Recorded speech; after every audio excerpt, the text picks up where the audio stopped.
Nike, yes, that Nike, the global sportswear empire that practically outfits half the planet, has just signed Filipino tennis sensation Alex Eala to a jaw-dropping 3-year deal reportedly worth $45 million. Let that number breathe for a second. $45 million for a rising star who is still building her resume, but already shaking the foundations of the sport. That's not just a contract. That's a statement. And here's where the plot thickens, Thierry. Because in tennis, there is always a subplot. While Nike is rolling out the red carpet, the velvet ropes, and probably a custom photo shoot in Manila for Alex Eala, they're simultaneously giving the cold shoulder to someone who's been on their roster for years. Lines this season alone multiple times. First for smashing her racket, following her Australian Open loss to Madison Keys, and then of course that infamous Roland Garros press conference situation where she downplayed Coco Gauff's success, and she faced a lot of current world number 1, Aryna Salka. Yes, the top-ranked player on the planet. That's not subtle. That's a boardroom decision with consequences. Nike hasn't just been casually observing Alex Eala from afar. This wasn't some, oh, she's promising situation. No, they've been studying her rise, like an analyst breaking down match footage, and what they've seen convinced them of one thing. She's not just a talented player, she's the future of tennis, especially in the Asian market. That's a billion-dollar chessboard, and Nike just made a bold opening move. Reports say thousands of fans have been flooding the streets just to catch a glimpse of Alex Eala playing. Not lining up, flooding. That's not hype manufactured in a marketing lab, that's organic electric momentum, the kind of excitement you feel in your chest before match point. And Nike knew they had to move fast, because they were not alone at the negotiating table. New Balance and Adidas were reportedly circling aggressively, and Nike had flashbacks, the kind that keep executives awake at night. Because remember what happened with Coco Gauff? Nike let her walk to New Balance, and that decision aged like milk in the sun. Gauff became one of the most marketable athletes in tennis, charismatic, fearless, globally adored, and Nike had to watch it happen from the sidelines. That wasn't just a missed opportunity, that was a lesson, and this time, they weren't about to blink. Unfortunately, next season, it's not gonna be that special for me, but exactly. So when the window opened for Alex Eala, Nike didn't hesitate. They sprinted. No second guessing, no waiting for rankings to settle, no playing it safe. They saw the momentum building, they heard the buzz getting louder, and they decided to lead the narrative instead of chasing it. Because let's be honest, the buzz around Alex Eala right now, it's undeniable. It's the kind of energy that turns practice courts into packed arenas and early round matches into must-watch events. She's not just winning points, she's building a movement. Now, officially, neither Nike nor Alex Eala's camp has confirmed the exact details of the deal, but multiple sources are pointing to that headline figure, $45 million over 3 years, with performance-based add-ons that could push it even higher. That's not a starter endorsement package, that's franchise player money. And here's the real twist. This isn't just a logo on the shirt arrangement. Alex Eala isn't being slotted into the background of a campaign. She's reportedly being positioned as the face of Nike in Southeast Asia. That's enormous. That's regional ambassador status. The kind of role that blends sport, culture, and identity into one powerful brand narrative. Think about what that means for a second. Nike isn't just investing in forehands and backhands. They're investing in influence, in reach, in generational impact. They're betting that Alex Eala's rise isn't temporary, it's transformational.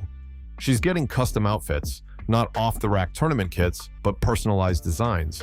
She's front and center in promotional campaigns. She's receiving the kind of treatment reserved for signature athletes, the elites, the icons, the faces of eras. That level of backing doesn't happen by accident. And while all this is happening, here's where the tension spikes. Aryna Salka is watching from the other side of the room. For years, Salka has reportedly been asking Nike for adjustments to her contract. She's been vocal about wanting recognition that reflects her status as world number 1. That's not unreasonable, that's logical. Rankings matter in tennis. Results matter. Grand Slam runs matter. But optics matter too, and right now, the optics are loud. On one side, you have Alex Eala, an SO10, rising star, cultural momentum, regional ambassador, $45 million headline deal. On the other side, you have the current world number one reportedly seeking improved terms and not getting the same spotlight. That contrast? It couldn't be sharper if it were drawn with a highlighter. Once again, after Aryna Sabalenka said that she would not be getting any star treatment at the SLAMS next year. I'll discuss whether Aryna is truly being snubbed by the... Now, this isn't about disrespect. It's about strategy. Nike is making a calculated decision about where they see long-term growth. The Asian market represents enormous potential, and Alex Eala's connection to that region is powerful, authentic, and undeniable.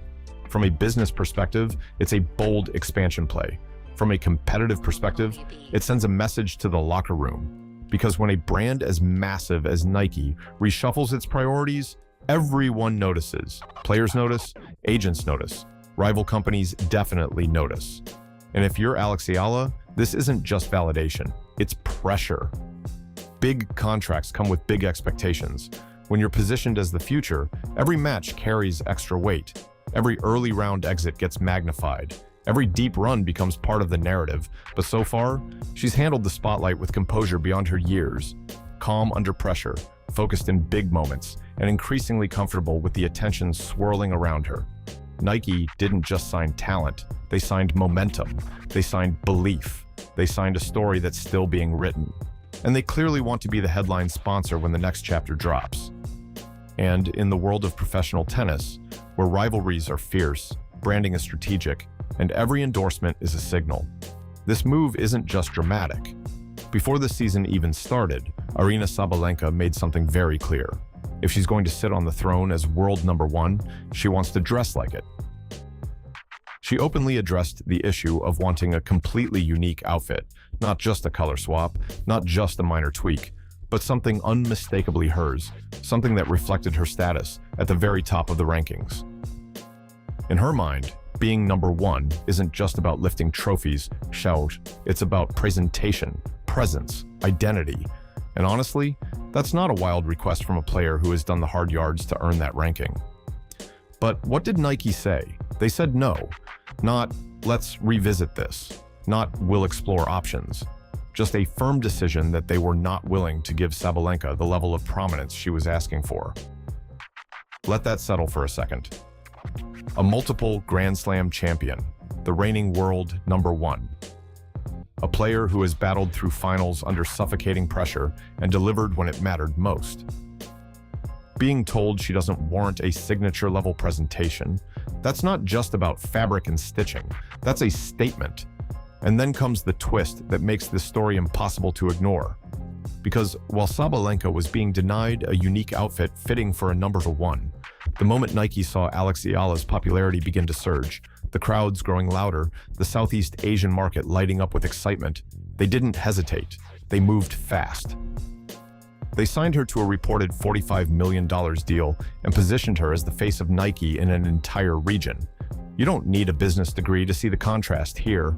Sabalenka has been with Nike for years. She's delivered major titles. She's held the top ranking.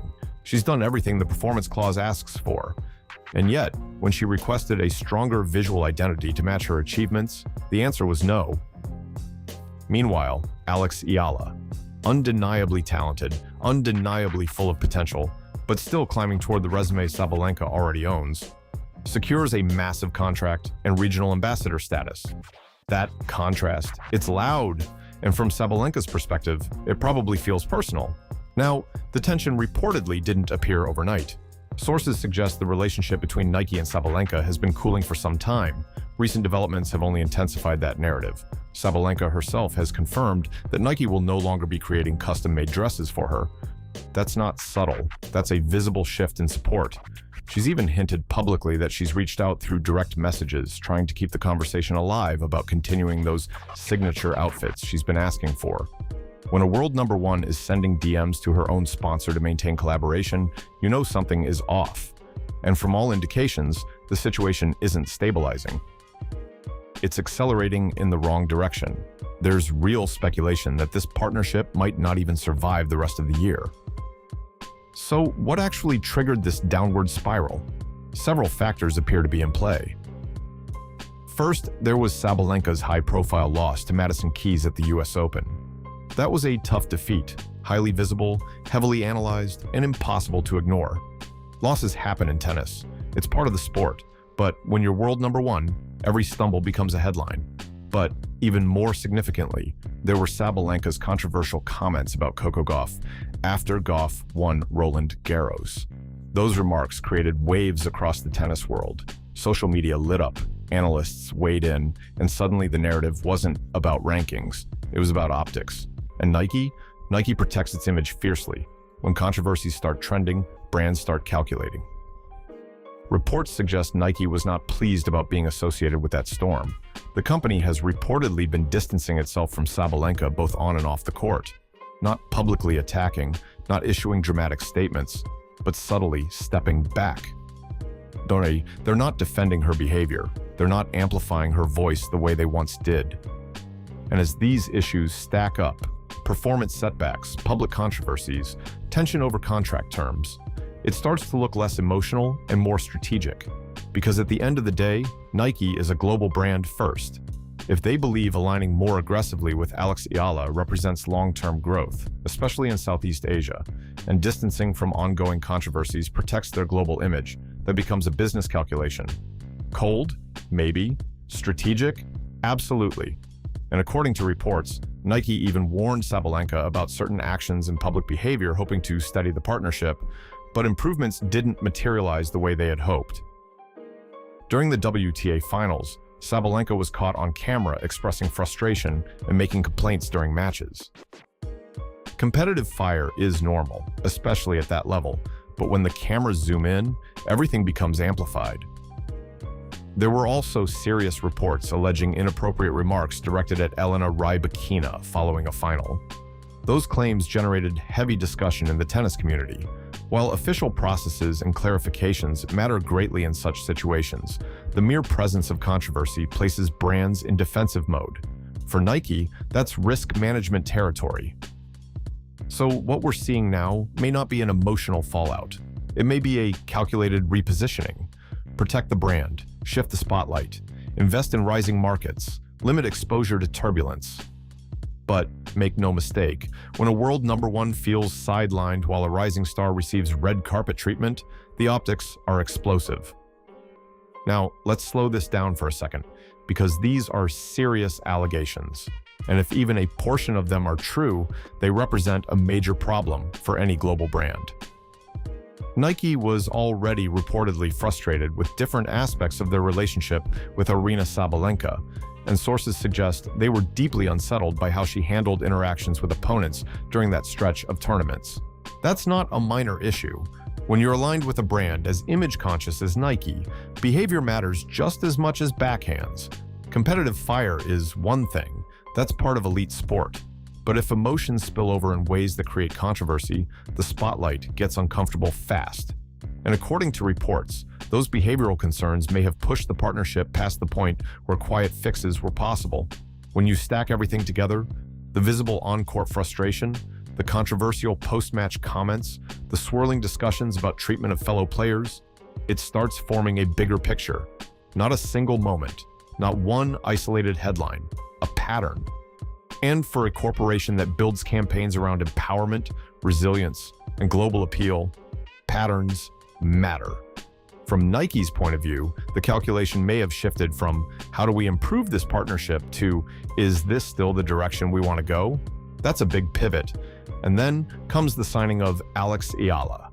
When Nike secured Alex Eala to that reported $45 million deal, it didn't feel random. It felt decisive, almost like a closing argument in a boardroom debate. Because when a brand invests that heavily in a rising star and simultaneously cools on a reigning world number one, that's not coincidence. That's strategy. The timing? Brutal. Imagine being in Sabalenka's position for a moment. You're sitting at number one in the world rankings. You've won multiple Grand Slam titles. You've delivered on the sport's biggest stages. You've asked your sponsor, repeatedly, for recognition that matches your resume, and the answer keeps coming back no. Then, almost overnight, the headlines shift. A younger player, incredibly talented, absolutely electric, but still building her legacy, lands a massive $45 million contract and becomes the face of Nike in Southeast Asia. That's going to sting. And not just a little sting, that deep, competitive sting that world-class athletes feel when they think they've earned something and it goes elsewhere. But from Nike's side, this isn't just about trophies. Yes, Sabalenka has the hardware. Yes, she's held the ranking. Yes, she's proven she can win the sport's biggest titles.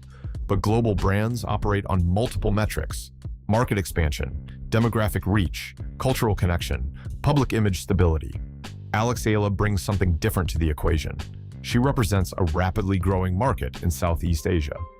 She brings a fresh narrative, rising star, national pride, generational momentum.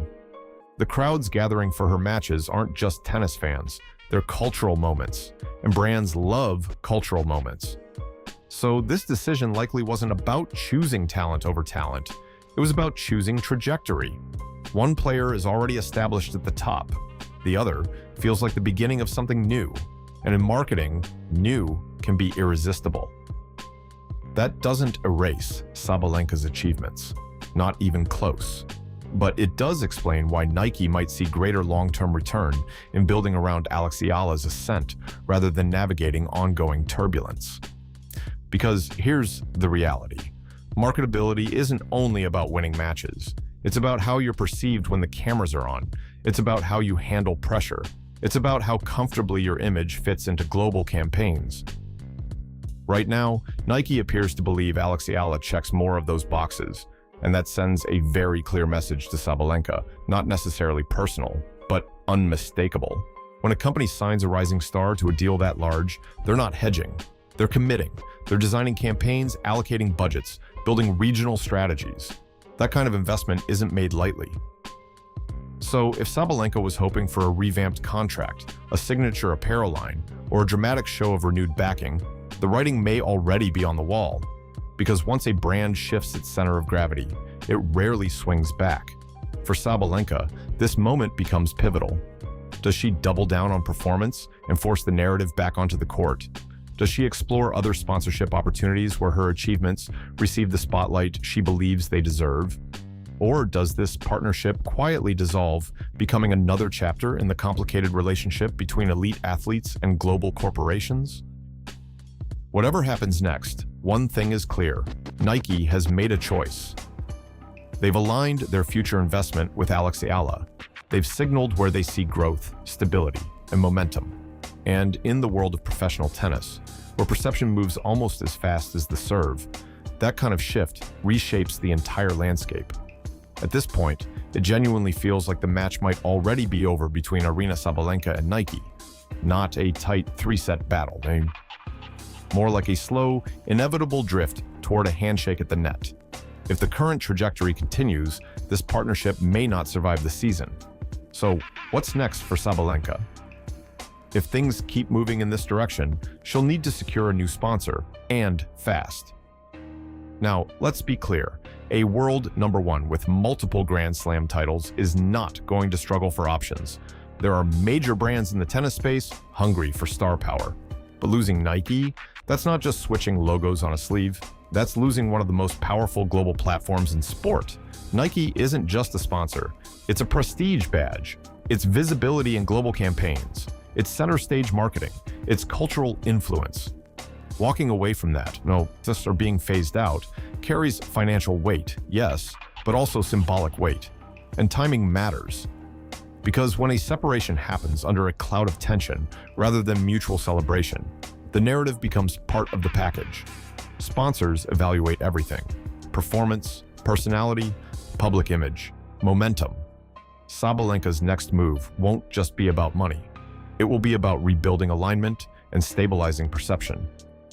Now, flip the camera to the other side of the net. For Eala, this is the opportunity of a lifetime. She's not just signing a deal.